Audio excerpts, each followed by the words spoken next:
여보, 이거라도 입고 있어. 아이, 더워 죽겠는데 무슨 바지야? 이 날씨에 덥긴 뭐가 더워.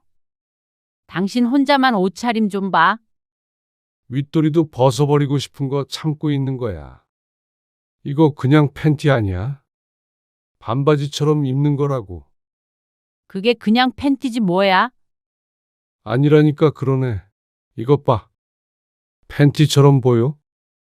예진아, 네가 한번 봐. 이거 그냥 반바지 같지 않냐?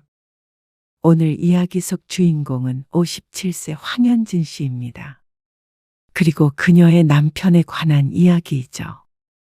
황 씨는 세상에서 가장 같이 살기 힘든 사람이 남편이라고 생각했습니다.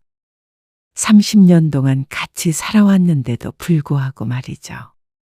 그런데 아들이 결혼하고 나니까 도저히 이렇게는 못 살겠다 싶었습니다.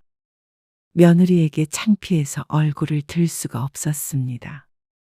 동네 창피해서 집 앞에 나가기도 싫었습니다.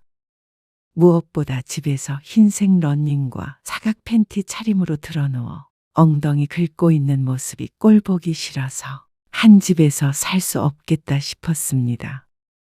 남자들이란 다 이런 것인지 남편이랑 밖에 못 살아본 황 씨가 알 턱이 없었습니다. 은퇴 후에는 더 했습니다. 하루 종일 집에서 그러고 있었습니다. 60살이 아니라 6살이 되어버린 것 같았습니다.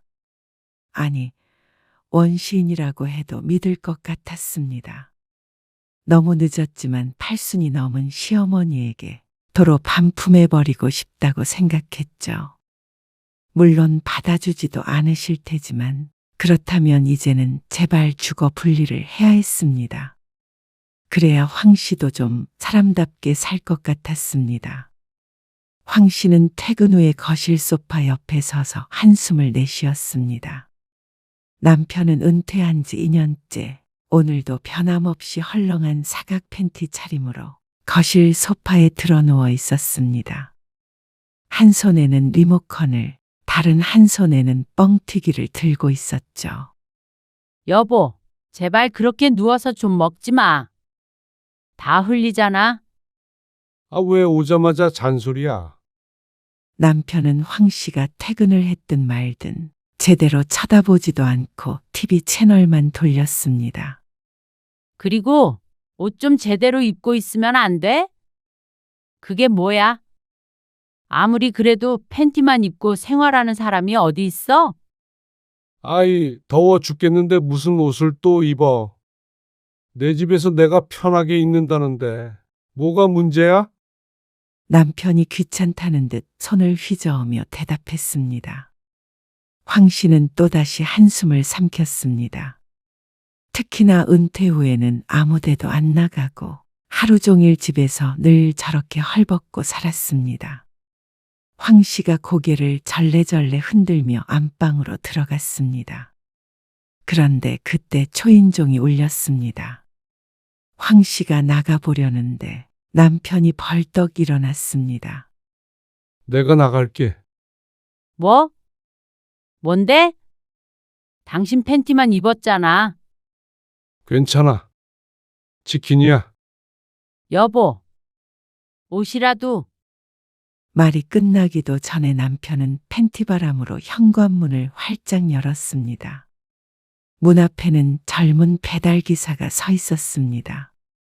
헬멧을 쓰고 뒤로 반발짝 주춤 물러났습니다. 웬 팬티만 입은 아저씨가 튀어나오니 놀랄만도 했겠죠. 남편 뒤에 서서 이마를 부여잡고 그 모습을 지켜봤습니다. 황 씨의 얼굴이 남편 대신 뜨끈해졌습니다.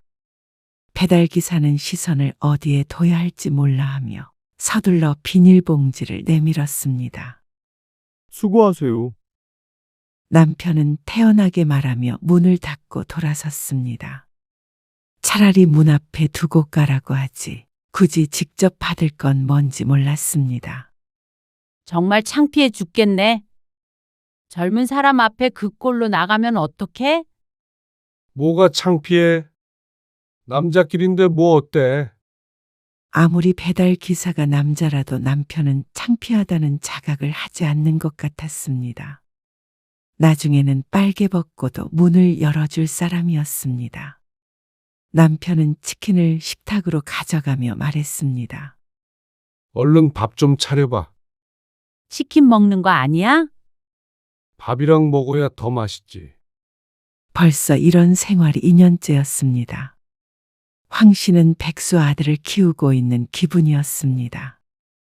그래도 오랫동안 고생해서 일한 남편에게 또다시 나가서 일을 하라고 할 수는 없었고, 쉬라고 지켜보기는 했지만 보는 사람은 답답하긴 했습니다.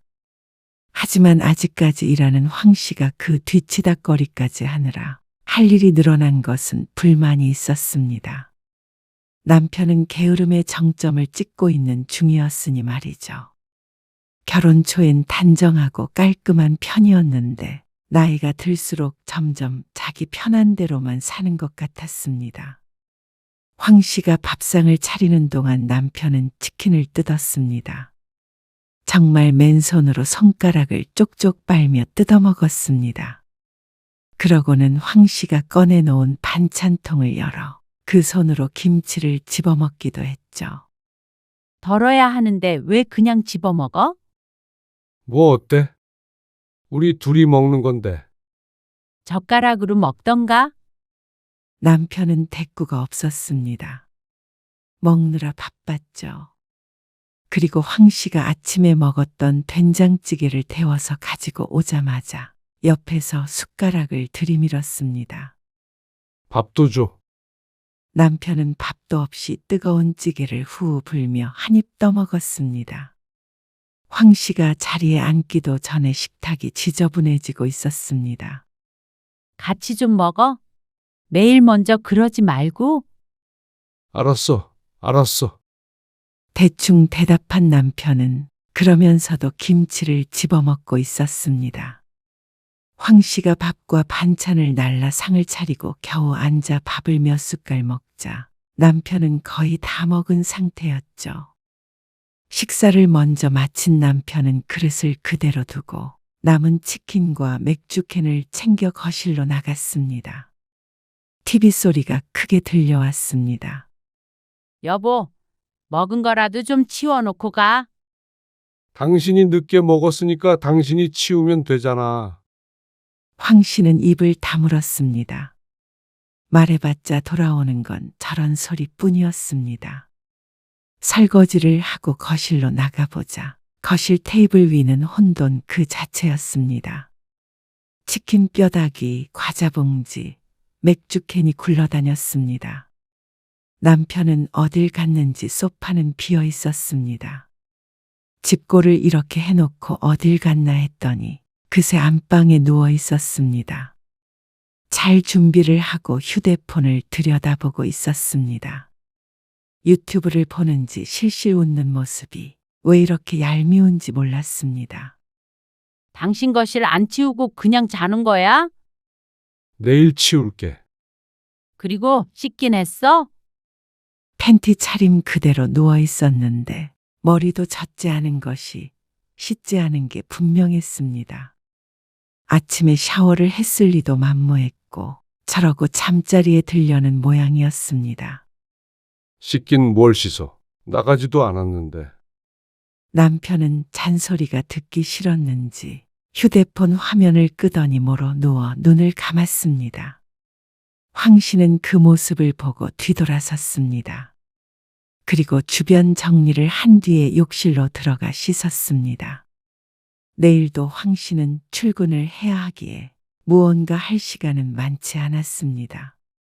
거실에서 TV를 조금 보다가 끄고 작은 방으로 향했습니다.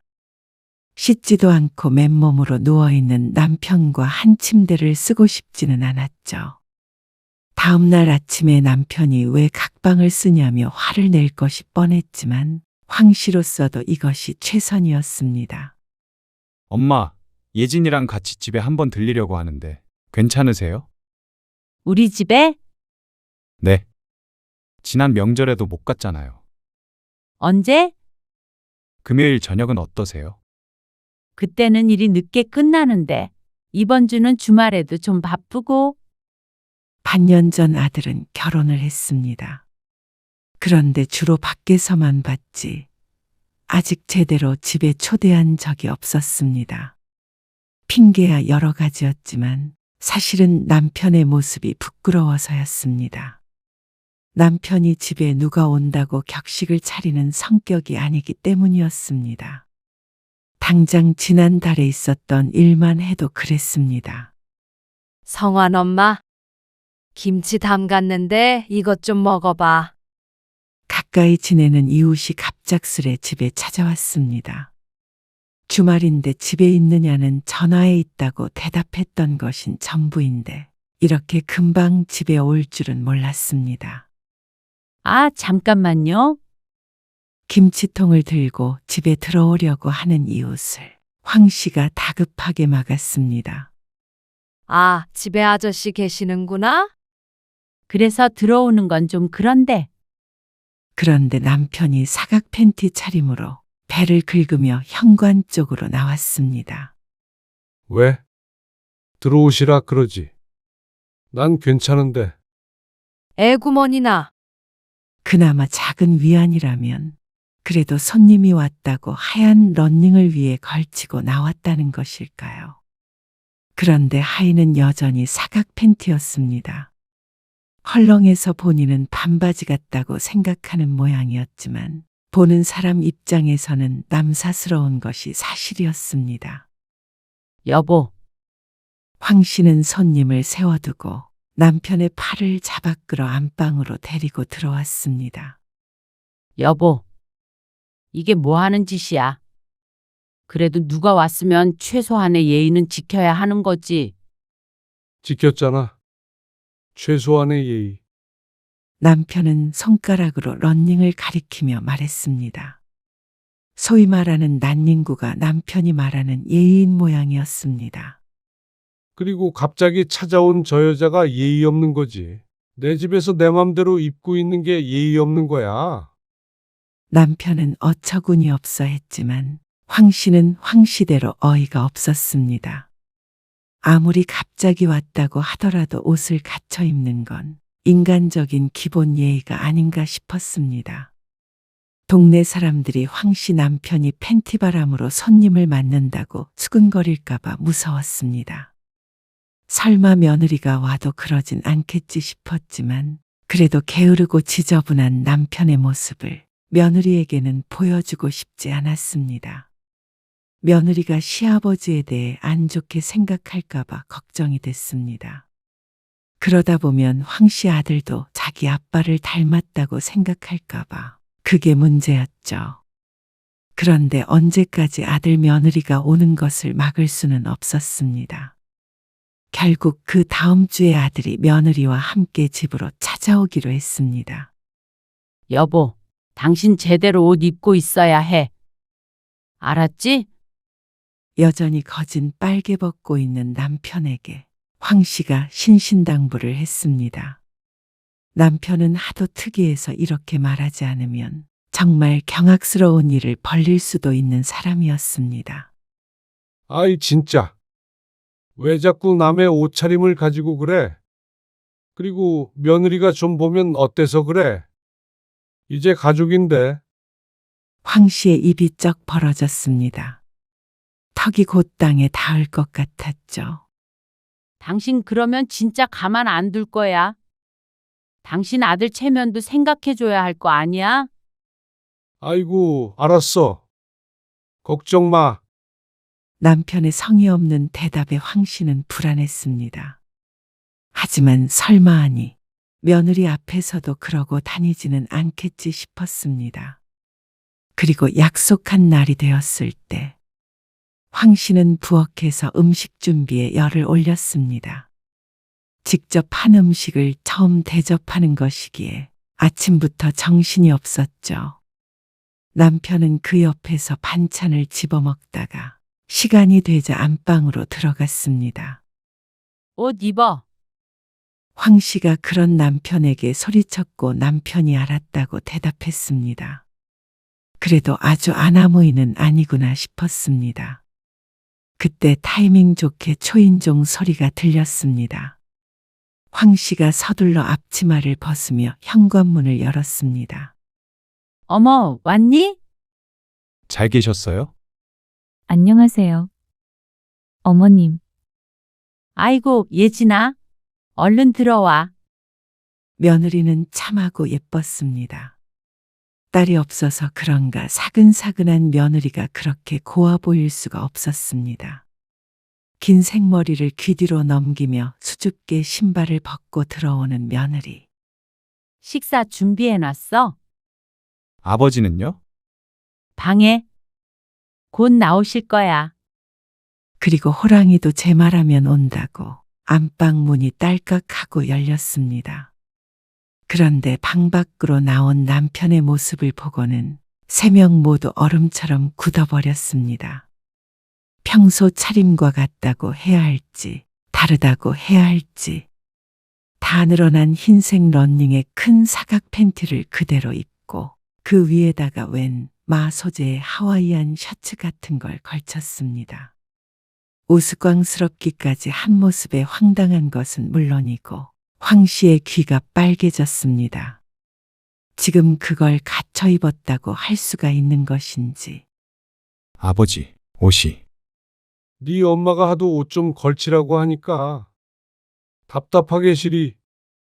그러면서 셔츠의 깃이 불편한지 자꾸만 만지작거리면서 식탁 의자에 앉았습니다.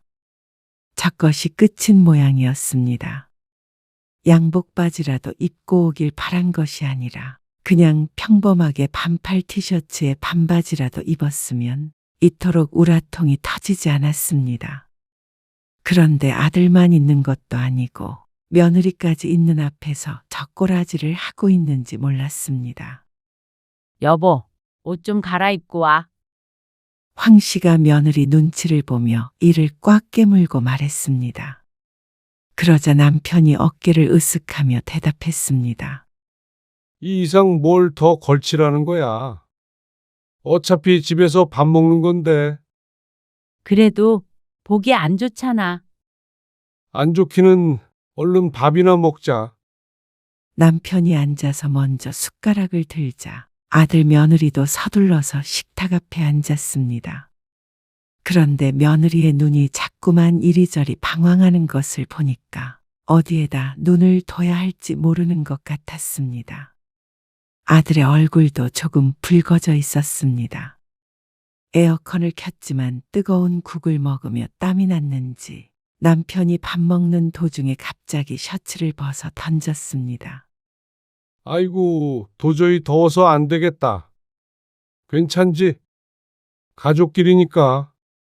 며느리가 거기에다가 대고 안 괜찮다고 할 수도 없는 노릇일 텐데 참 눈치도 없고 부끄러움도 모르는 남자였습니다. 식사 시간 내내 며느리는 거의 고개를 들지 못했습니다. 시아버지의 민망한 차림이 시야에 들어올까봐 밥그릇만 쳐다보며 젓가락질을 했습니다. 식사를 끝나고 며느리가 설거지를 하겠다고 나섰습니다. 아니야. 성환아, 네가 설거지 좀 하고 있어. 예진이는 잠깐만 앉아 있고. 황 씨는 서둘러 남편을 잡아 끌었습니다. 당신 며느리도 있는데 바지라도 입어. 어? 애들 불편해하는 거 안 보여? 애들이 뭐가 불편해? 당신만 불편해하지. 왜 이렇게 예민해? 남편도 자꾸만 반복되는 잔소리에 기분이 상한 것 같았습니다. 아니, 남이 온 것도 아니고 가족인데 뭐가 문제야? 계속 보게 될 텐데 그때마다 그런 거 일일이 따져가면서 옷 입어야 해? 그러면 만약에 사위가 왔는데 내가 빤스만 입고 있으면 당신은 뭐라고 생각하겠어? 우리는 사위가 없잖아. 예를 들어 그렇단 거지? 남자랑 여자랑 같아. 옷 안 입을 거면 그냥 방에 있어. 남편은 토라져서 침대에 드러누웠습니다. 하지만 그래도 소용없었습니다. 아들 며느리는 과일을 먹으며 얘기를 나누고 1시간쯤 뒤에 집으로 돌아갔습니다. 아들이 갈 때 남편이 어슬렁 나왔는데 그때도 옷차림은 그대로였습니다. 그리고 아들이 돌아간 뒤에 황 씨는 남편과 한바탕 하고 말았죠. 내가 뭐 빨개 벗고 있었던 것도 아니고 사람을 그렇게 무안줘? 그게 무한한 줄 아는 사람이 왜 그런 차림이 창피한 걸 몰라? 며느리가 우리를 어떻게 생각하겠어? 뭐라고 생각하긴 뭐라고 생각해? 바깥 사돈도 아마 집에서 이러고 있을 건데. 친정아빠랑 시아버지랑 같아? 왜 이렇게 철이 없어? 뭐, 참나, 별걸 다 가지고 트집이야?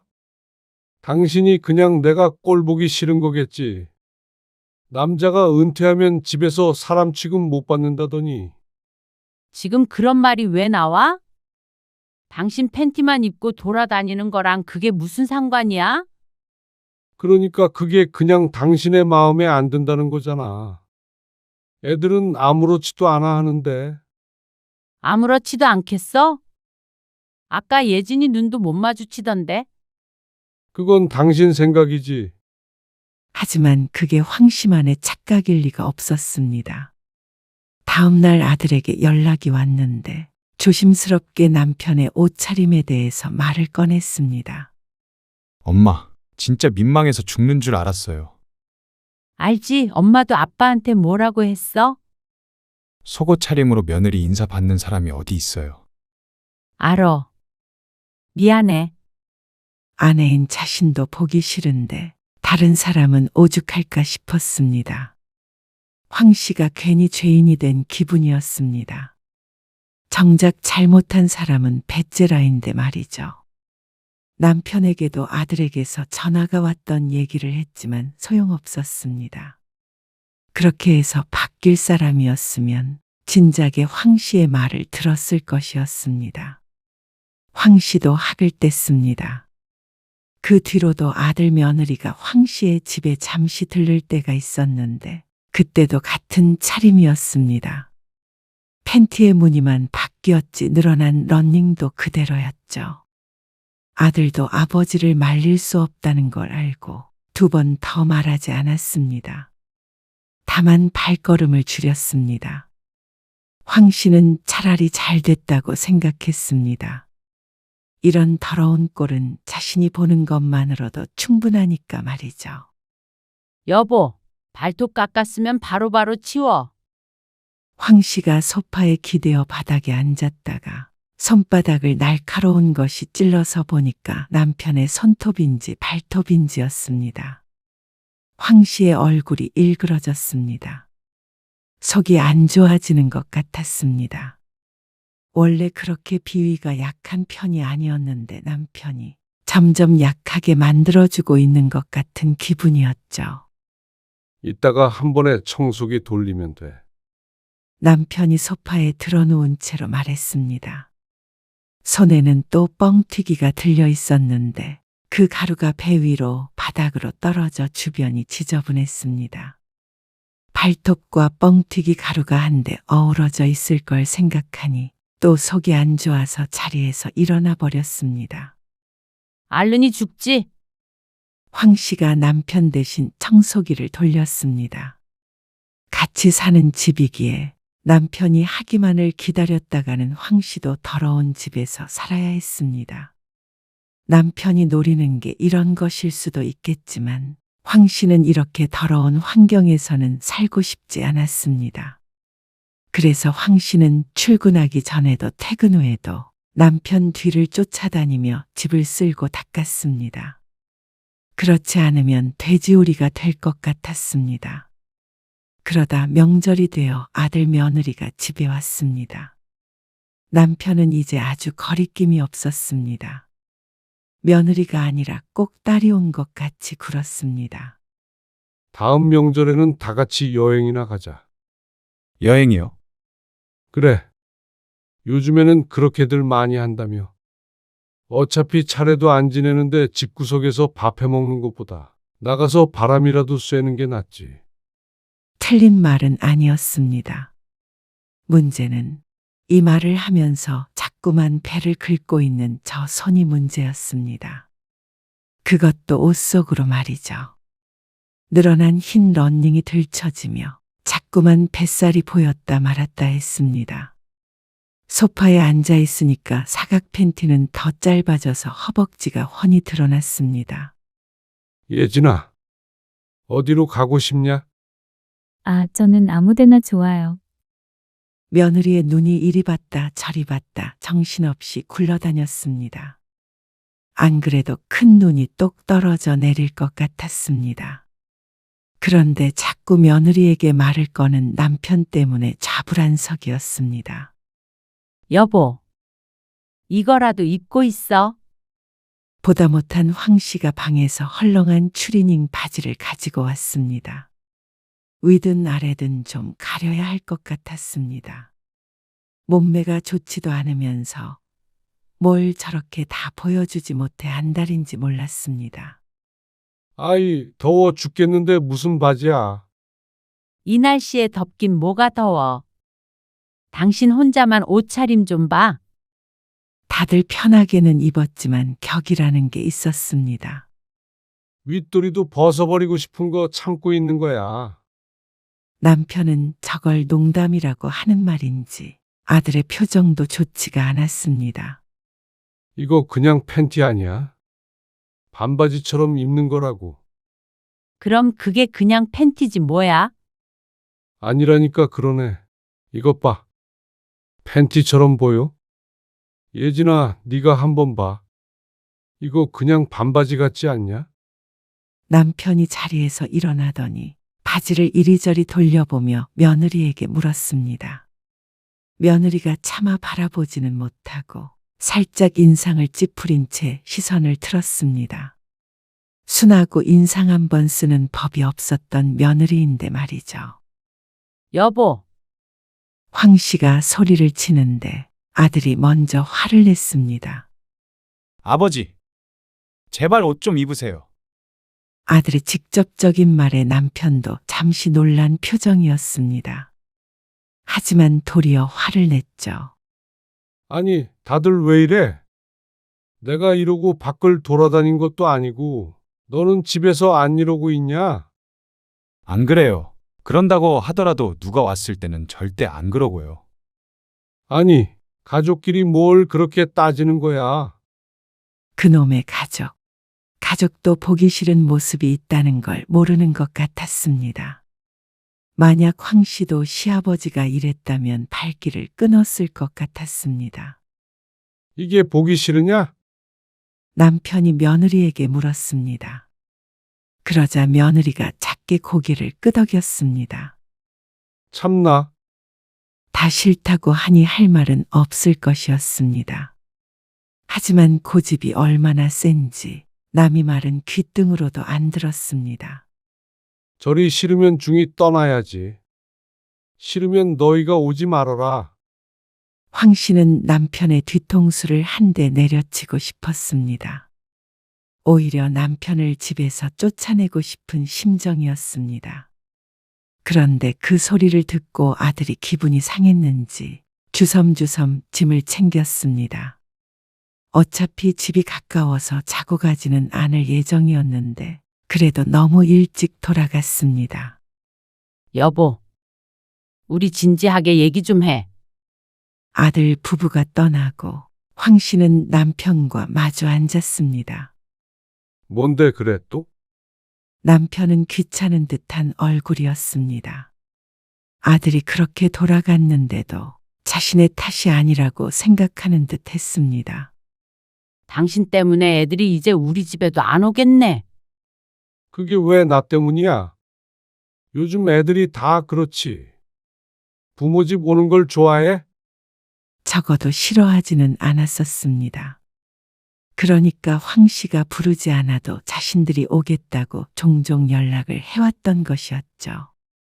하지만 이제는 아들이 올 것 같지 않았습니다. 당신이 바뀌어야겠다는 생각은 안 해? 내가 왜 바꿔? 당신은 편하게 산다고 하지만 내 입장도 생각해주고 아들 입장도 좀 생각해주면 안 돼? 왜? 예진이가 뭐라고 해? 꼭 며느리에게 한마디 할 기세로 물었습니다. 뭐라고 하는 게 아니라 속으로 어떻게 생각하겠느냐고. 시아버지가 그렇게 헐벗고 다니는데 아, 속으로 뭐라고 생각하는지까지 신경 쓰면서 살아야 해. 당신도 유난 떨지 말어. 나이 들었으면 남의 눈치도 어느 정도 보고 살아야지. 제발 며느리 앞에서만이라도 단정하게 할 수는 없는 거야? 없어. 그리고 집안일도 좀 도와줘. 나도 이제 힘들어. 일도 하고 집안일도 내가 해야 해? 아, 진짜. 오늘따라 왜 이러지? 남편은 자리에서 벌떡 일어나 방으로 들어갔습니다. 쾅하고 문 닫는 소리가 울렸습니다. 황 씨는 혼자 거실에 앉아 있었습니다. 남편은 몇 시간 동안 한참 누워서 유튜브를 보는 것 같았습니다. 그리고 씻는 소리는 들리지 않았고 그대로 잠든 것 같았습니다. 참 추잡하다 싶었습니다. 이것저것 말이죠. 위생적으로도 그렇고 옷차림도 성격도 그랬습니다. 30년간 같이 살았지만 도저히 황 씨와는 맞지 않았습니다. 정반대의 사람끼리 억지로 붙어서 산 것 같았습니다. 남편이 회사에 다닐 때는 덜했는데 차라리 다시 회사에라도 들어갔으면 했습니다. 하지만 이제는 쉬면서 편히 산다는 남편은 그럴 생각도 없어 보였습니다. 그러면 방법은 한 가지뿐이었습니다. 황 씨는 며칠 후 일찍 퇴근하게 된 날이 있었습니다. 곧장 집으로 돌아오지 않고 부동산에 들렸습니다. 황 씨가 사는 곳과 20분 정도 떨어진 동네였습니다. 어떤 거 찾으세요? 아, 근처에 작은 오피스텔 같은 거 있나 해서요. 아니면 작은 아파트나. 혼자 사시는 거예요?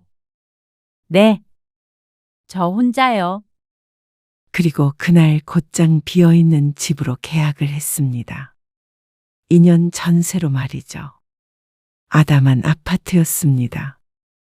방 하나와 거실과 주방이 분리되어 있는 곳이었는데 무척 마음에 들었습니다. 집으로 돌아오자 소파와 한몸이 된 남편이 황 씨를 기다리고 있었습니다. 오늘 일찍 퇴근한다더니 늦었네. 어디 좀 들렸다 오느라고. 밥 먹자. 황 씨는 잠시 서서 남편을 바라보았습니다. 둘만 있다고 또 러닝마저 벗어던진 모습이었습니다. 쌀쌀해진 날씨에도 뭐가 그렇게 덥고 답답한지 몰랐습니다. 원시인 같은 모습을 잠시 눈에 담던 황 씨가 조용히 남편에게 말했습니다. 여보, 나 따로 나가 살려고? 뭐? 따로 나가서 먹겠다고? 저녁 약속 있어. 잘못 알아들은 남편이 엉뚱한 말을 했습니다. 아니, 따로 나가서 살겠다고. 집 구했어.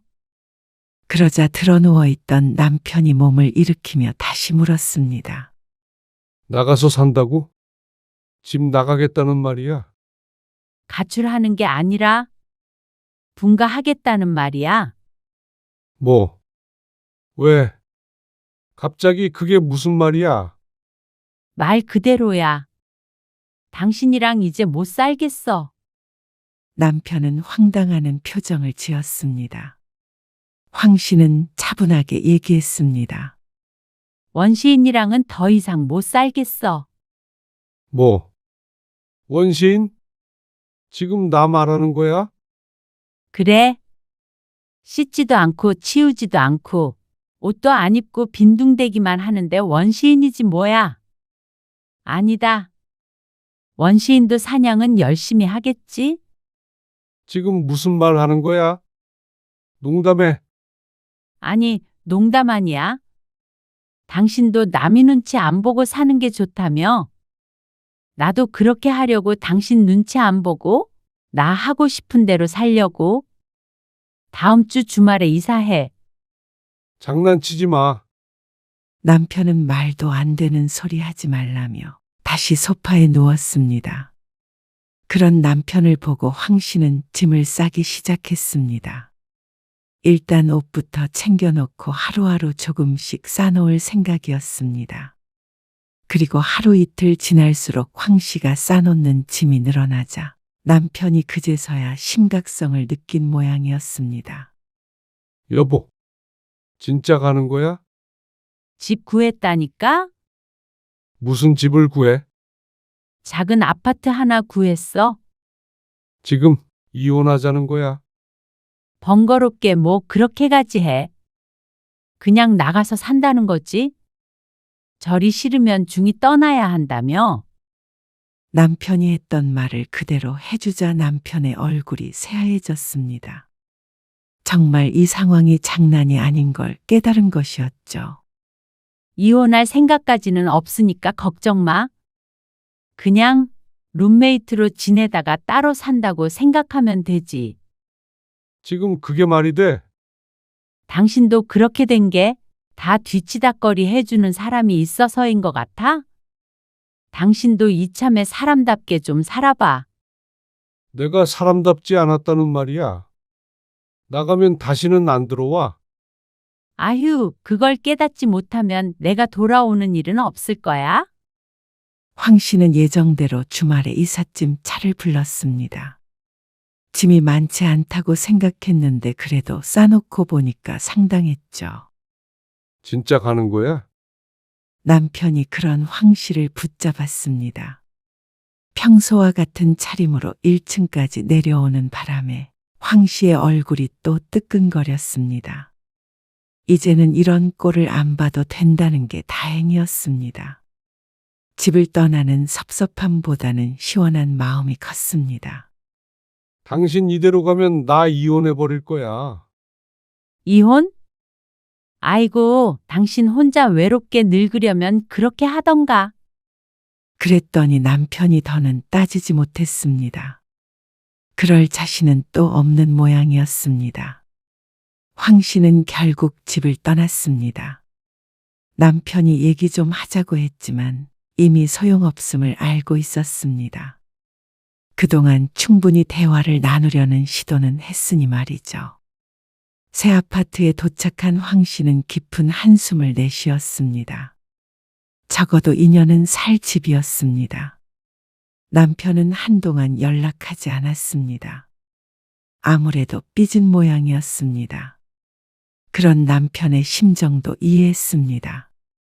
하루아침에 마누라가 집을 나갔으니 심란하기도 할 것이었습니다. 하지만 반면에 황 씨는 완전히 새로운 생활에 적응해가고 있었습니다. 특히나 퇴근 후의 삶이 크게 달라졌습니다. 좀 더 깨끗하고 산뜻해졌다고나 할까요? 집은 늘 청결하게 유지되었습니다. 그래서 빨래만 하고 간단하게 밥을 챙겨 먹으면 쭉 자유시간이었습니다. 밀린 드라마도 좀 보고 산책도 갔습니다. 아무도 방해하지 않는 시간이었습니다. 누군가가 어질러 놓은 집을 치우지 않아도 됐고 잔소리를 하지 않아도 됐습니다. 차라리 잘 됐다고 생각해요. 그래? 아들은 뜻밖의 긍정적인 반응을 보였습니다. 다 늙어서 왜 그러냐 할 줄 알았는데 말이죠. 아들을 통해서 남편이 혼자 생활하는데 어려움을 겪는다는 소리를 들었습니다. 당연한 일이었습니다. 수발 들어주는 사람이 없으니 집도 엉망일 것이 뻔했습니다. 그곳에서 탈출해 왔다고 생각하니 10년 묵은 체증이 내려가는 것 같았습니다. 그리고 얼마 후에 남편에게서 연락이 왔습니다. 이쯤 하면 됐잖아. 얼른 들어와. 아직 한 달도 안 됐는데 뭘 들어가? 이렇게 따로 살자니까? 아, 부부가 이렇게 따로 사는 게 말이 돼? 왜 안 돼? 용건 있으면 밖에서 가끔 만나면 되지. 진짜 왜 이러는 거야? 당신 행동들을 되돌아봤으면 좋겠네. 그러고 전화를 끊었습니다. 그러자 한동안은 또 전화가 오지 않았습니다. 이제 포기를 했나 싶었습니다. 그러는 동안 황 씨는 혼자인 것에 익숙해져 갔습니다. 좋았습니다. 가끔 혼자서 TV를 보면서 맥주를 한 잔씩 할 때가 있기도 했는데 남편이 치킨에 맥주를 마시며 TV를 보던 게 이해가 갔습니다. 그러던 어느 날이었습니다. 휴대폰이 띠링 울리면서 웬 메시지가 도착했습니다. 남편이었습니다. 어머, 이게 뭐야? 황 씨는 웃음을 터뜨렸습니다. 긴 추리닝 바지에 반팔 티셔츠를 입은 남편의 셀카였습니다. 배경은 거실 소파였고 말이죠. 이렇게 입고 있다. 그리고 이런 메시지가 뒤이어 도착했습니다. 황 씨는 답장하지 않았습니다. 그러자 이틀 뒤에 또 다른 사진이 왔습니다. 깨끗하게 정리된 거실 사진과 청소기를 밀고 있는 듯한 이상한 구도의 사진이었습니다. 청소기를 밀며 스스로 찍은 듯이 남편의 발도 찍혀 있었습니다. 그리고 남편은 긴 바지를 입고 있었죠. 일주일 뒤에 또 사진이 왔습니다. 이번엔 직접 밥을 차려 먹었는지 식탁 위에 음식이 놓여 있는 사진이었습니다. 청소도 잘하고 밥도 직접 하고 있다. 도착한 메시지가 참 웃겼습니다. 황 씨는 휴대폰을 내려놓고 커피를 마셨습니다. 남편은 정말 황 씨가 돌아오기를 바라고 있는 것 같았습니다. 운동하는 모습, 책 읽는 모습 등 계속해서 메시지를 보내는데 전부 연출된 사진이긴 해도 기특한 마음은 들었습니다. 물론 그런다고 돌아갈 생각이 드는 것은 아니었지만 말이죠. 여보, 이제 올 때도 됐지 않아? 그렇게 한 달가량 사진을 보내던 남편이 전화를 걸었습니다. 당신 말대로 했는데 그러면 이제 올 거지? 나 많이 달라졌어. 글쎄, 사람이 그렇게 금방 바뀌나? 그리고 다음 달부터는 슬슬 뭐라도 해보려고 해. 뭘? 그냥 소소하게 용돈 벌이도 하고 취미도 찾고 하게. 그 말에는 눈이 크게 뜨일 수밖에 없었습니다. 남은 평생 집에만 있을 것처럼 굴더니 이제는 좀 밖으로 나가볼 생각이 든 모양이었습니다. 집에만 있기엔 아직 젊은 나이긴 했죠. 그 말이 오히려 황 씨의 마음을 움직였습니다. 2년 계약했어? 그러니까 그때까지 달라진 모습을 보여줘봐. 그러면 마음 변할지도? 2년이나? 황 씨는 계약 기간 동안은 따로 살 생각이었습니다. 그 이후에도 남편이 지금처럼 깔끔하게 지낸다면 다시 생각해 보기로 했습니다. 어쨌거나 황 씨는 지금의 생활이 썩 마음에 드니 말이죠. 남편이 정말 변할 수 있을까? 황 씨는 창밖을 바라보며 생각했습니다. 2년이란 시간은 누군가에겐 길고 누군가에겐 짧을 터였습니다.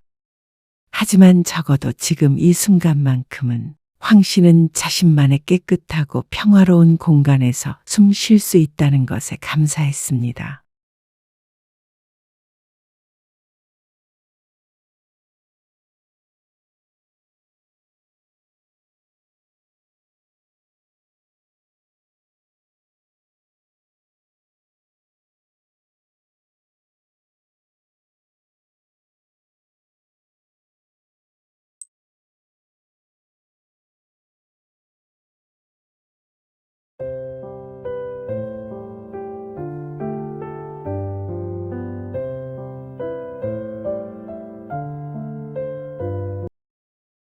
이제는 정말 도망가야겠다. 여보세요? 언니? 나 부산으로 갈게. 진짜? 언니, 정말이야? 응. 네가 좀 도와줘. 우리 집에서 같이 살게? 아니, 제발 좀 혼자 지내고 싶어. 나 집 알아보는 것 좀 도와줘라. 되도록이면 아담한 집으로, 혹시나 애들 와도 잘 공간 없는 집으로. 오늘 이야기 속 주인공은 63세 장영애 씨입니다. 그리고 그녀의 자식들에 관한 이야기이죠. 장 씨는 드디어 지긋지긋한 명절을 없애버렸습니다. 진작에 없앴어야 하는 건데 남편 때문에 어쩔 수 없이 이 나이까지 차례를 지내고 고생이 말이 아니었습니다. 남편과 결혼하고 나서부터 환갑까지도 명절에는 기름 냄새에 찌들어 살았죠. 이제 모든 걸 그만두고 명절을 지내지 말자고 선언하니 가슴이 뻥 뚫리는 것 같았습니다. 앞으로는 남들처럼 여행도 다니고 빈둥빈둥 명절 특집 TV도 보면서 그렇게 살고 싶었습니다. 자식들도 안 찾아오는 게 편했죠. 하지만 쌍수를 들고 반길 줄 알았던 자식들이 웬일인지 자꾸만 찾아왔습니다. 핑계도 다양했고 오늘 자식들마다 속을 뒤집어 놨습니다. 명절은 자신들이 쉬는 날이라고 생각하고 장 씨는 그런 자신들의 수발을 들어주는 존재라고 생각하는 것 같았죠. 오지 말란다고 듣지도 않고 멋대로 찾아오니 장 씨는 차라리 멀리 가버리고 싶었습니다. 함부로 올 엄두도 못 내는 곳으로 가고 싶었습니다. 명절은 그동안 충분히 진저리가 나도록 새었습니다. 몇 년 전 남편이 살아있을 때까지만 해도 말이죠. 새벽 5시 알람이 울리기도 전에 눈이 떠졌습니다. 명절이 되면 늘 그랬습니다. 장 씨는 침대에서 몸을 일으키며 왼쪽 어깨를 한번 돌려보았습니다. 뻐근한 느낌이 있었습니다. 얼른 일어나. 옆자리에 누워있던 남편이 몸을 일으키며 말했습니다. 장 씨는 남편과 함께 장봐온 재료를 부지런히 손질하고 그리고 또 오후에 아들 며느리가 오면 며느리도 합세했습니다. 이리 줘. 내가 할 테니까 마늘만 몇 개 더 까? 장 씨 부부는 며느리가 도착하기 전에 대부분 큼직한 일들은 해놓았습니다. 그나마 남편도 거들어서 자식들 오기 전에 다 해놓을 수가 있었습니다. 좀 더 젊었을 적에는 이혼안에 만회하면서 싸운 적도 있었고 시어머니와의 갈등도 있었습니다. 하지만 결국엔 남편의 부탁에 음식 수를 줄이고 함께 음식을 준비하는 걸로 타협을 받습니다. 그것도 시어머니가 돌아가시고 나서야 그렇게 할 수 있었습니다. 남편은 그래도 어떻게 차례를 안 지내고 제사를 안 지내느냐며 꼭 이렇게 다 같이 가족들끼리 모여 시간을 보내길 원했습니다. 소원이라길래 남편이 눈을 감는 해까지도 차례를 지냈죠. 그리고 몇 년 전 남편이 죽고 난 뒤로는 장 씨는 깔끔하게 손을 털었습니다. 올해부터는 제사든 명절이든 없다. 그게 무슨 말씀이세요? 명절에는 각자 쉬고 제사도 이제 안 지내. 할머니, 할아버지나 아빠 보고 싶은 사람은 각자 찾아가. 그런데 갑자기 그래도 돼? 쌍수를 들고 반길 줄 알았던 자식들은 어안이 벙벙한 것 같았습니다. 명절 때마다 투덜투덜 대더니 막상 명절을 없앤다고 하자 찜찜한 것 같기도 했습니다. 그래도 자손이 잘 되려면 조상에게. 아이고, 잘 되려면 스스로 열심히 살아야지. 조상님한테는 마음속으로 감사하며 살아. 요새 엄마 몸도 안 좋아서 더 이상 전처럼 못해. 그러면 아버지 제사도 안 지내요? 남편도 화장을 했고 제사 대신에 산소에 찾아갔습니다. 전 부치며 죽은 사람을 원망할 일도 조상님들을 탓할 일도 없었습니다. 그리고 나중에 나 죽으면 화장해라. 남편은 끝까지 땅에 묻히고 싶다고 했지만 장 씨는 아니었습니다. 어차피 대를 거쳐가다 보면 풀만 무성해지는 무덤이 될 것이었습니다. 각자 가치관은 다르겠지만 적어도 장 씨에겐 죽은 뒤 육신은 아무것도 아니었습니다. 그냥 가끔씩 자식들이 떠올려주기만 하면 그걸로 됐다 싶었죠. 아닌 게 아니라 정말로 허리도 아프고 종종 어지러움증도 일고 그래서 고된 일은 안 하려고 했습니다. 그런데 제사가 웬 말이고 차례가 웬 말일까요? 산 사람이 먼저라고 생각했죠. 장례 후 몇 달간은 조금 적적하게 살았습니다. 남편이 없으니 삶이 조금 더 단조로워졌죠. 그리고 그맘때쯤 멀리 살고 있는 여동생에게서 연락이 왔습니다. 언니, 잘 살고 있어? 여동생은 장 씨보다 5살 어렸고 15년 전에 남편과 이혼하고 혼자 살고 있었습니다. 형부도 없는데 차라리 여기 내려와서 살지 그래? 부산에서 그래. 못하면 우리 집에 와서 같이 살아도 되고 좋지? 혼자 살면 외롭잖아. 갑자기 무슨 소리야? 갑자기는 무슨. 모르는데 오라는 것도 아니고. 고향인데? 부모님은 돌아가신 지 오래였고 형제는 여동생밖에 없지만 그래도 나고 자란 곳이 부산임은 틀림없었습니다. 그렇지만 근처에 사는 자식들 다 놔두고 홀로 가는 것은 생각해 본 적이 없는 일이었습니다. 여동생이 생각하는 것처럼 외롭지도 않고 말이죠. 그래도 애들이 가까이 있어야지. 어머니는 결국 거절했습니다. 하지만 여동생의 제안은 계속 마음속에 남아 있었습니다. 그리고 남편이 떠나고 처음 맞는 추석이 다가왔습니다. 장 씨는 달력에 연휴 3일을 빨간 펜으로 동그라미 쳤습니다. 그리고 혹시 몰라 자식들에게 단체 문자를 보냈습니다. 이번부터는 추석에 오지 마라. 인사 안 해도 되니까. 그렇게 문자 메시지를 보낸 데에는 이유가 있었습니다. 큰아들에게서 며칠 전에 전화가 왔기 때문이었습니다. 그래도 아예 안 가긴 그렇잖아요. 어머니 혼자 계신데. 아니, 안 와도 된다니까 그러네. 나 이번부터는 집에서 쉴 거야. 안 오는 게 도와주는 거야. 너희 오면 나도 밥 차려야 되고, 그거 치워야 되고. 생각만 해도 정신없다. 차도 막힐 텐데. 나중에 한번 만나서 외식하고 그러면 되지. 명절에 장씨 집 근처에는 문연 식당도 많지 않고 한 끼 먹고 갈 것이 아닌 이상 필연적으로 장씨가 가스불 앞에 서야 했습니다. 그러니 정말 아들이 안 오는 게 도와주는 것이었습니다. 혹시나 다른 자식들도 그런 생각을 할까봐 메시지를 보냈죠. 장씨 혼자 살다 보니 냉장고에 들어있는 음식은 무척 간단했습니다. 오래 먹을 수 있는 반찬이 대부분이었고 밥은 얼려뒀다가 그때그때 해동해서 먹었습니다. 궁상을 떨고 싶어서 그런 게 아니라 장 씨는 그게 편했습니다.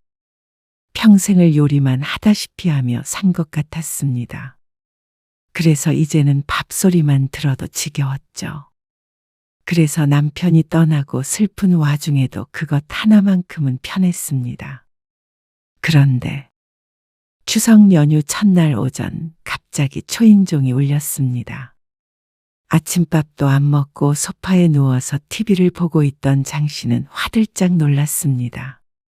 어머, 뭐야? 누가 집을 잘못 찾아왔나 싶었습니다. 같은 아파트에 어르신들이 많아서 명절이 되면 방문객으로 주차장이 꽉 차곤 했습니다. 그중 하나가 초인종을 잘못 눌렀다고 생각했죠.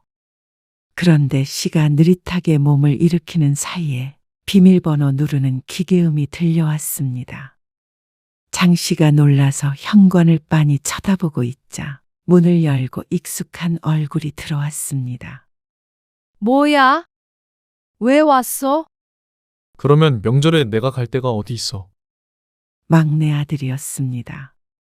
장 씨는 한숨을 쉬었습니다. 오지 말라고 했잖아. 친구라도 만나지. 너는 왜 여자친구도 없어? 여자친구 없고 친구들도 다 집에 가지. 자취방에 혼자 있으라고? 그러라고 하기엔 또 마음이 짠해서 장 씨는 아들을 들였습니다.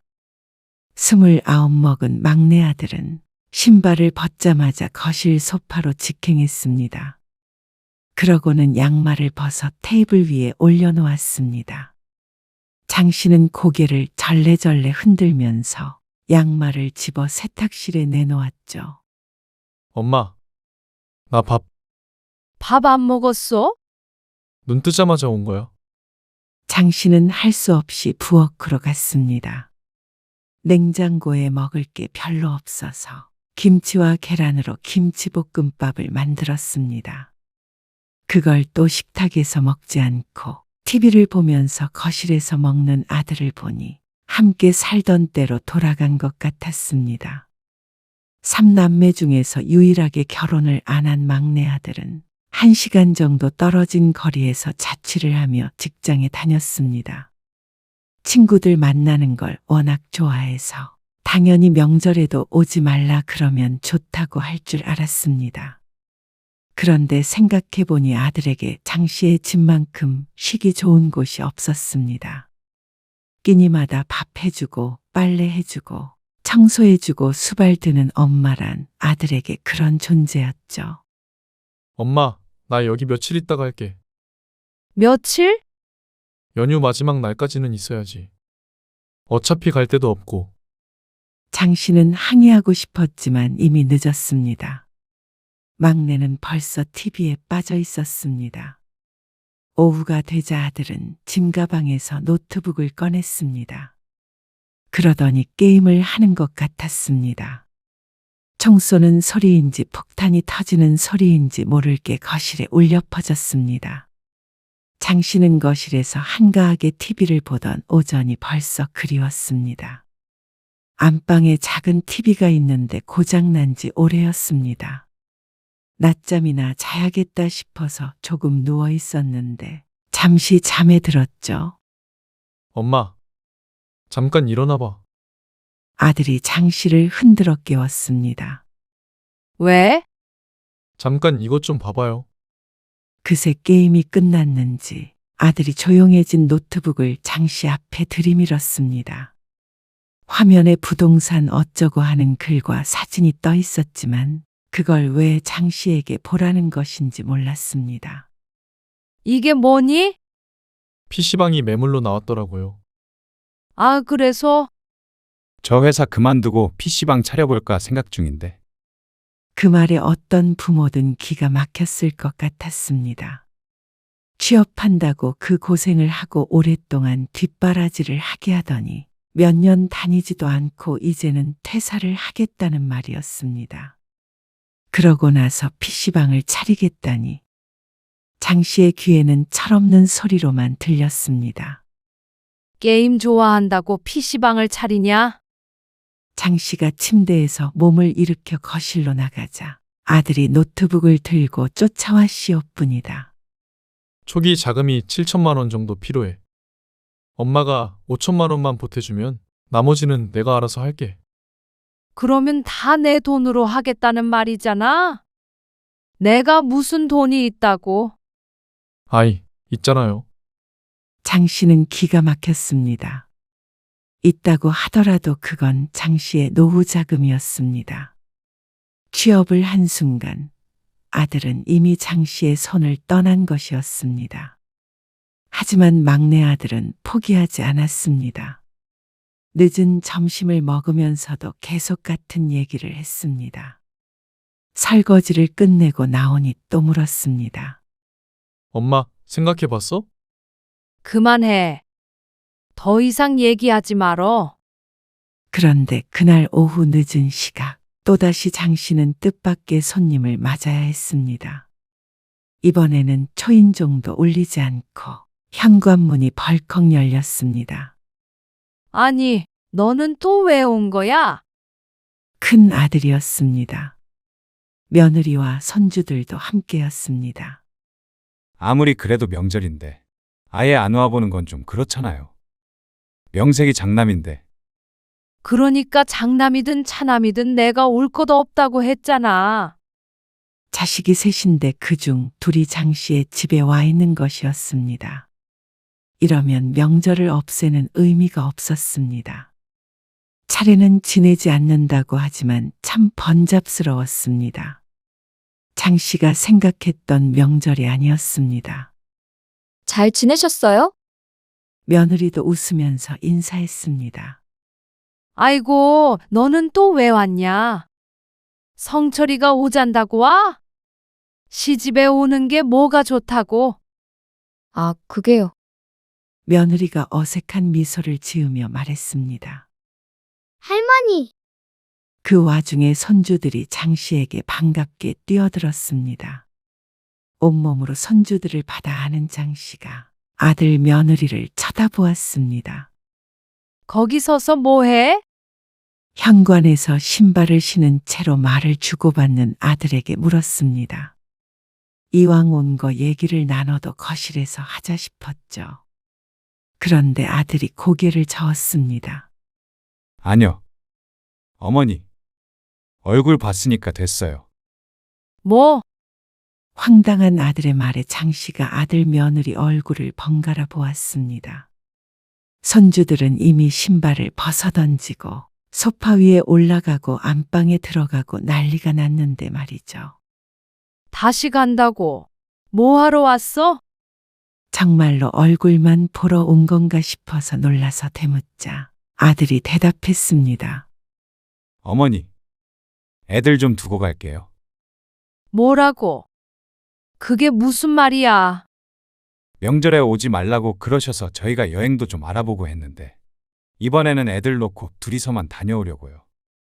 애들을 우리 집에다가 두고 가겠다고? 장 씨가 어리 빠진 목소리로 물었습니다.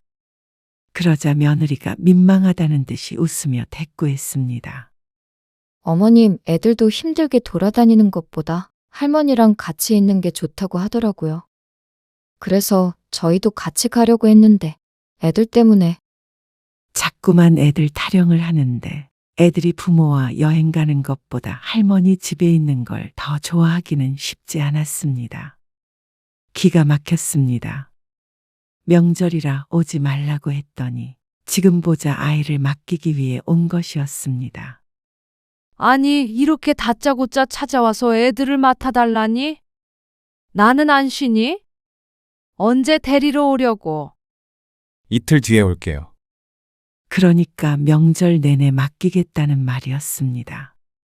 지금 성훈이도 와 있는 거 안 보이니?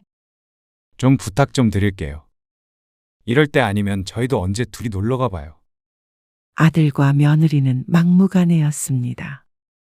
아이들 짐가방을 내려놓았습니다. 그럼 저희 다녀올게요. 얘들아, 할머니 말씀 잘 들어야 해. 네. 아이들은 그냥 신이 난 듯 보였습니다. 그런 손주들을 쫓아내버릴 수도 없고 참 난감했습니다.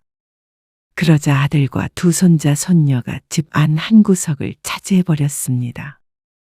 정신이 하나도 없었고 다들 배가 고프다고 난리가 났습니다. 아이들까지 오니 집에 먹을 것이 없었습니다. 애들 치킨이라도 시켜줘.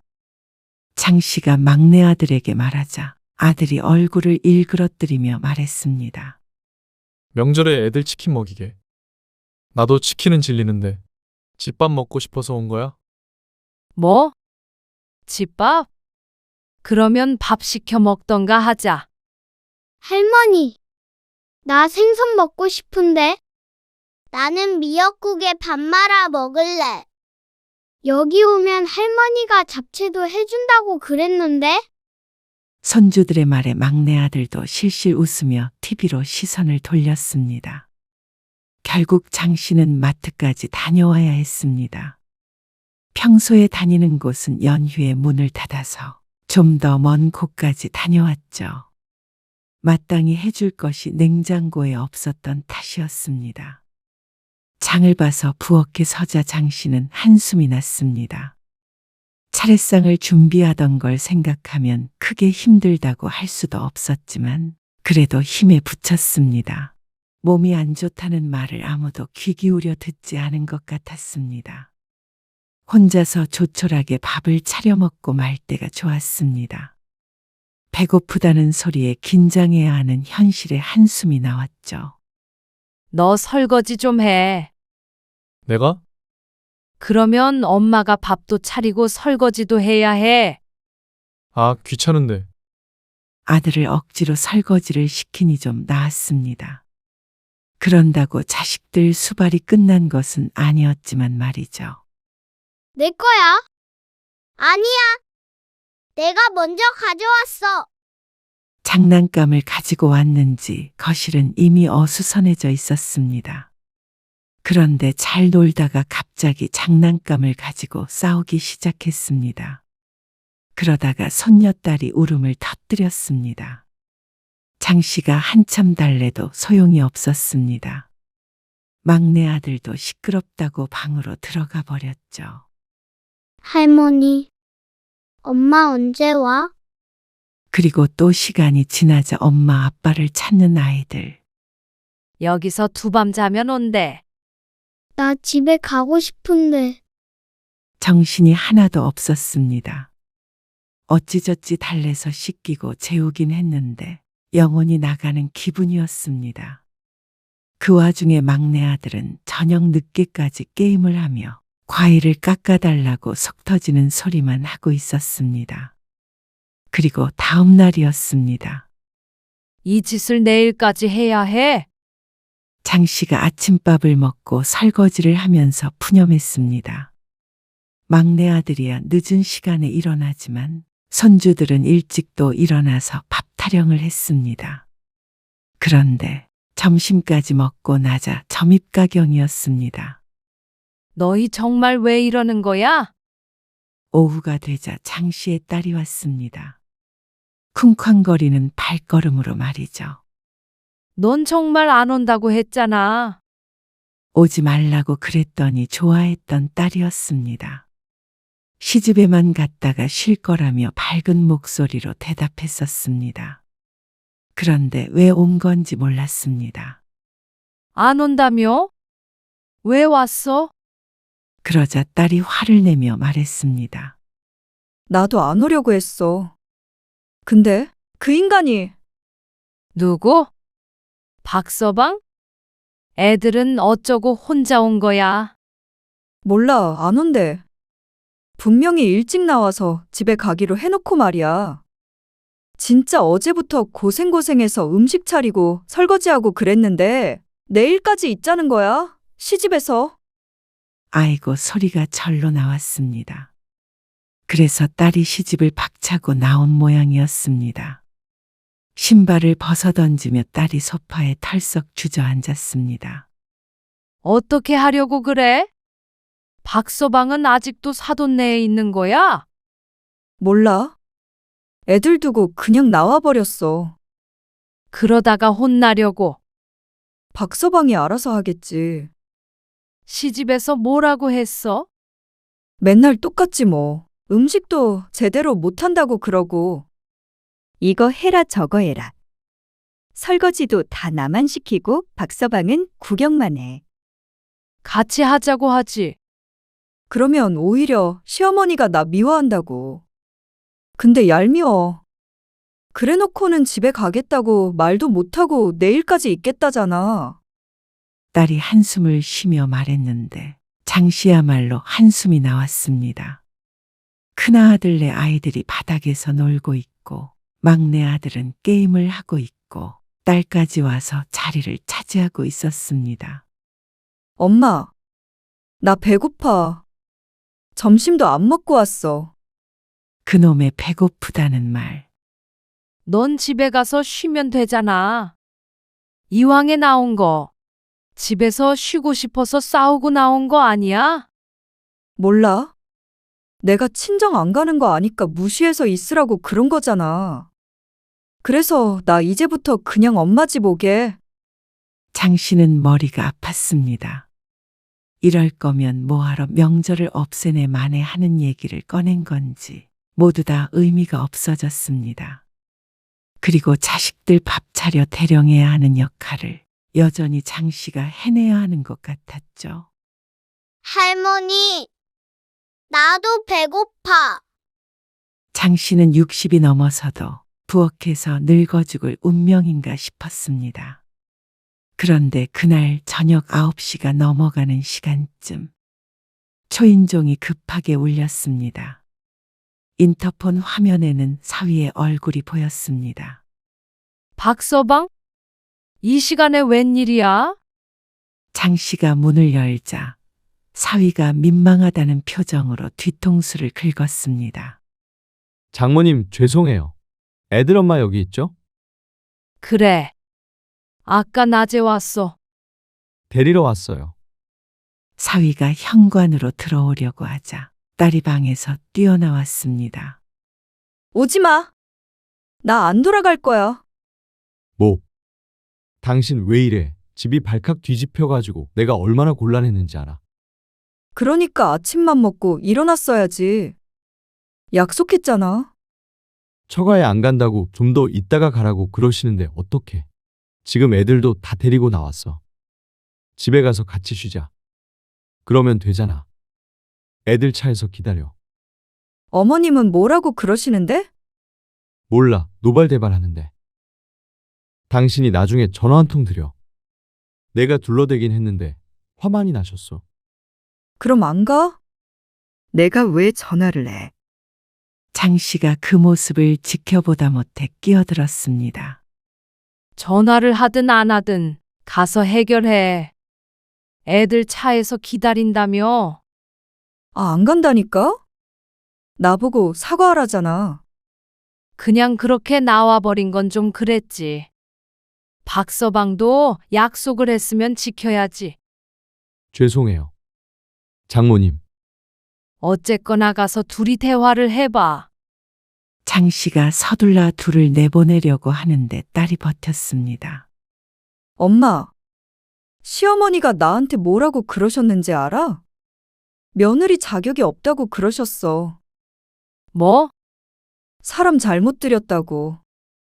상황이 답답한 것과는 별개로 장 씨도 기분이 상했습니다. 그러자 사위가 장 씨의 눈치를 살살 보았습니다. 장모님. 제가 일단 애엄마 데리고 가서 잘 얘기할게요. 오해도 풀고. 무슨 오해? 아, 그래서 나도 엄마한테 화내고 나왔다니까. 지금 이렇게 와 있는 거 보면 몰라. 무릎 꿇고 사과할 때까지는 나 못 가? 지금 나보고 무릎 꿇고 사과하라고. 현관 앞에 서서 싸움이 계속되었습니다. 앞집 사람들 쫓아오겠다. 장 씨 혼자만 발을 동동 굴렀습니다. 손주들도 쳐다보고 있었고 막내 아들도 싸움 구경이 났습니다. 나 내일까지 여기 있을 거니까 당신이 집에 가서 애들 챙겨. 사위는 결국 혼자 돌아갔습니다.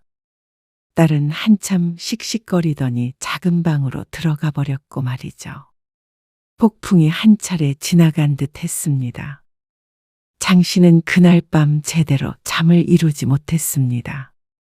새벽 5시 갑자기 오한이 들면서 온몸이 아프기 시작했습니다. 아이들 것으로 체온을 재보니 38도가 넘었습니다. 약통에서 타이레놀을 꺼내 2알을 삼켰습니다. 하지만 열은 쉽게 내리지 않았습니다. 온몸에 관절이 쑤시고 머리가 깨질 것 같았습니다. 아침이 되자 아이들이 하나둘 일어났습니다. 엄마, 밥 줘. 네가 좀 차려 먹어. 엄마 힘들다. 엄마, 내가 지금 이 와중에 밥까지 차려 먹어야 해. 진짜 나 괴로워. 엄마가 딸 좀 위로해줘. 장 씨는 간신히 몸을 일으켜 부엌으로 갔습니다. 죽이라도 끓여야 했습니다. 쌀을 씻고 물을 부어 가스레인지에 올렸습니다. 서 있기가 힘들어 의자를 가져와 앉았습니다. 막내 아들이 나와서 물었습니다. 엄마, 왜 그래? 어디 아파? 응, 좀 아파. 병원 가봐야 하는 거 아니야? 괜찮아. 약 먹었어. 점심 무렵 어머니는 약국에 다녀왔습니다. 파스와 근육통약을 샀습니다. 그러고는 집에 돌아와 죽 한 그릇을 먹고 누웠습니다. 거울을 보니 얼굴이 창백했습니다. 눈 밑에는 다크서클이 짙게 내려앉아 있었습니다.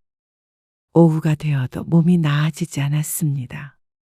하지만 부엌에는 설거지가 쌓여 있었습니다. 엄마, 근데 생각은 좀 해봤어? 나 이따가 집에 갈 건데 엄마 확답은 좀 받고 싶어서. 그 말에 장 씨는 머리 뚜껑이 열리는 기분이었습니다. 열이 올라서 그런 것도 있었지만 도저히 참을 수가 없었습니다. 너 지금 나가라. 어? 너희 다들 지금 나가. 제발 좀 쉬자. 엄마, 왜 쫓아내? 나 저녁까지 먹고 갈 거야. 너는 집 없니? 가서 먹든지 말든지 해. 그러고는 깜깜무소식인 큰아들 내외에게도 전화를 걸었습니다. 지금 당장 애들 안 데리고 가. 아니면 집 앞 놀이터에다가 내놔버릴 테니까. 그러자 큰아들 내외도 허겁지겁 집으로 돌아왔습니다. 이틀 동안 있었으면 놀 만큼 충분히 놀았을 것이었습니다. 지쳐 보이긴 해도 맛있는 거 많이 먹고 놀았는지 볼살이 포동포동했습니다. 장 씨의 얼굴은 반쪽이 됐는데 말이죠. 그렇게 연휴가 끝나고 자식들이 모두 떠났습니다. 둘째 딸도 결국 다시 사위가 데리러 와서 집으로 돌아갔습니다. 막내도 마지못해 짐을 싸서 나갔습니다. 집안은 전쟁터였습니다. 거실 바닥에는 과자 부스러기가 잔뜩 떨어져 있었습니다. 소파 틈새에는 젤리 포장지와 사탕 껍질이 끼어 있었습니다. 주방도 설거지는 했지만 그릇들이 죄다 나와 있어서 어수선했습니다. 장 씨는 청소를 시작했습니다. 쓰레기 봉투 3개가 나왔습니다. 분리수거를 하는 데만도 한참 걸렸습니다. 그리고 다 정리를 하고 나서야 해가 저물었습니다. 장 씨는 소파에 앉아 텅 빈 집을 둘러보았습니다. 조용했습니다. 이제야 좀 살 것 같았습니다. 장 씨는 한동안 자식들의 방문을 거부하며 지냈습니다. 고된 명절을 보내고 나니 자식들 보고픈 마음보다는 혼자 조용히 쉬고 싶은 마음이 더 컸습니다. 자기들도 직장에 다니니 명절 때처럼 막무가내로 찾아오는 경우는 없었습니다. 주말에 들르겠다고 하는 자식들에게는 할 일이 있다고 하고 말았죠. 그런데 설에도 비슷한 일이 벌어졌습니다. 명절을 왜 그렇게 가까운 것인지 몰랐습니다. 추석 끝난 지 얼마나 됐다고 명절이 또 돌아오나 싶었습니다. 이번에야말로 단단히 주의를 줬는데 막내 아들과 딸이 찾아왔습니다. 딸은 또 친정에 안 간다고 하면 시집 식구들이 붙잡아서 온 거라고 했고 막내 아들은 아직도 사업 타령을 했습니다. 장 씨의 돈이 아니면 아예 뭘 해볼 수 있는 단계도 아닌 것 같아서 장 씨는 계속 거절 중이었습니다. 집에 와서 자신들 손으로 밥 한 끼도 안 차려 먹으려고 하는 자식들. 아직도 자신들이 어린 아이들인 줄 아는 모양이었습니다. 이제는 나이 먹은 부모 밥 한 상 차려줄 생각은 왜 못하는지 몰랐죠. 이제는 정말 도망가야겠다. 설이 끝나니 또다시 추석이 얼마 안 남은 것처럼 느껴졌습니다. 명절은 왜 1년에 2번이나 있는지 몰랐습니다. 그때 여동생의 목소리가 떠올랐습니다. 장 씨는 휴대폰을 들었습니다. 여보세요? 언니? 나 부산으로 갈게. 진짜? 언니, 정말이야? 응. 도와줘. 우리 집에서 나랑 같이 살게? 아니, 제발 이제 좀 혼자 한적하게 살고 싶어. 근처에 살자. 나 집 알아보는 것 좀 도와줘라. 되도록이면 아담한 집으로. 혹여나 애들이 와도 못 자고 갈 만큼. 다음 날부터 장 씨는 이사 준비를 시작했습니다. 부동산을 3군데 돌았습니다. 현재 아파트의 매매가를 확인하고 계약 조건을 비교했습니다. 여동생과 매일 통화했습니다. 연산동, 수영, 남구 중에서 어디가 좋을지 상의했습니다. 대중교통, 병원, 시장 접근성을 모두 따져보았습니다. 결국 여동생과 가까운 곳에 있는 소형 아파트로 결정했습니다. 살던 아파트는 팔렸고 새 아파트도 계약을 했습니다. 추석이 되기 전에 이사를 하려고 하니 마음이 급했습니다. 짐은 천천히 쌌는데 그동안 자식들에게는 알리지 않았습니다. 그냥 이대로 훌쩍 가버릴 생각이었습니다. 자식들에게 시달리는 것도 지겨웠습니다. 왜 이사를 가냐 마냐 하면서 신랑이 할 생각에 벌써 진이 빠지는 것 같았죠. 남편과 살았던 집, 자식들을 키웠던 집, 수많은 명절을 보냈던 집, 이제는 모두 과거가 되었습니다. 장 씨가 부산에 도착하자 여동생이 기다리고 있었습니다. 언니, 여기야. 새 아파트는 작지만 아늑했습니다. 빛이 잘 들었고 베란다에서는 멀리 바다가 보였습니다. 막혔던 가슴이 뻥 뚫리는 것 같았습니다. 그리고 이사한 지 얼마 되지 않아서 결국 들통은 났습니다. 아니, 왜 거기까지 이사를, 그것도 말도 안 하고요. 저희가 어떻게 가라고요? 명절에는 차도 많이 막힐 텐데. 또 처가까지 가려면 반대로 올라와야 되는데. 그러니까 오지 말고 바로 처가에 가던지 여행을 가던지 해. 아니, 엄마는 부산까지 어떻게 가라는 거야? 그러니까 오지 말고 너희들끼리 시간 보내. 엄마, 나 명절에 어디 가라는 거야? 네 누나네 집에 가. 차라리. 차가 막히는 명절에 부산까지 내려올 자식들은 없었습니다. 지옥이나 다름없을 테니 말이죠. 언니, 이번 명절에는 혼자 우아하게 보내. 여동생은 명절에 같은 처지의 친구들을 만나서 논다고 했습니다. 장 씨에게 선물 받았다며 와인을 한 병 주며 말했습니다. 나 먹을 줄 몰라. 그냥 컵에 따라서 먹으면 되는 거지. 요리도 하지 말고 편의점에서 스파게티 같은 거라도 사다가 돌려서 먹어. 좋다. 좋아. 그렇게 2년이 지났습니다. 장 씨는 완전히 새로운 삶을 살고 있었습니다. 가까이에 여동생도 있었고 자식들은 지난해 딱 한 번 왔죠. 그 정도만 보며 살면 좋을 것 같았습니다. 그리고 자식들이 와도 집이 좁아 전처럼 머물기는 힘들었습니다. 호텔을 잡아야 했습니다. 그러다 보니 자연스럽게 밥도 밖에서 먹게 되었습니다. 자식들도 부산이니까 여행하는 기분으로 왔죠. 그동안 장 씨는 자식들과 멀어진 동안 조금 다른 일상을 보냈습니다. 가끔은 훌쩍 여행을 하기도 했고, 집에서 빈둥거리기도 하고, 여동생 따라서 아르바이트를 하기도 했습니다. 또 혼자서도 맛있는 것을 먹으러 잘도 다녔습니다. 가끔은 여동생을 벗삼아 바다에 가기도 했죠. 장 씨가 바라던 한적한 노후였습니다. 자식들도 이제는 장 씨가 부산에 있는 것에 익숙해졌고 명절마다 엄마 잘 지내 하는 안부 전화로 대신하게 되었습니다. 오히려 가끔 만나니 서로 더 반갑고 짧은 만남이지만 진심으로 안부를 묻는 사이가 되었죠.